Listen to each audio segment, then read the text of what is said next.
Šiandieną norėčiau pakalbėti apie rašymo priemonės laikymą ir kodėl tai svarbu. Rašymo priemonę mes turėtume laikyti štai taip, 3 pirštais. Kodėl tai yra svarbu? Nes nuo to priklauso ir rašymo kokybė, ir mūsų sėdėjimas.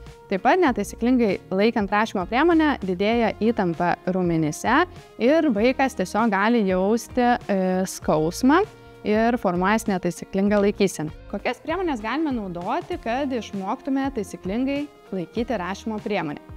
Tai viena iš tų priemonių yra štai toks laikiklis. Į tą laikiklį reikėtų įsistatyti pirštukus ir tuomet tiesiog savaime rašymo priemonė laikoma yra taisyklingai. Kita priemonė yra štai toks delfinukas, kur taip pat labai patogu sudėti pirštus ir jie tiesiog taip ir yra laikomi taisyklingai. Taip pat yra jau padarytų priemonių, tai yra pavyzdžiui rašikliai, kurie jau yra savaime suformuoti taip, kad pirštukai įsistatytų patogiai ir rašymo priemonė būtų laikoma puikiai. Jeigu vaikai rašymo priemonę laiko štai taip, ar ne, arba labai spaudžia ir rašymo priemonė nenugula štai taip į ranką, tai tuomet siūlyčiau uždėti ant rašymo priemonės galo kažkokį sunkų daiktą, kad ta rašymo priemonė nusvirtų žemyn.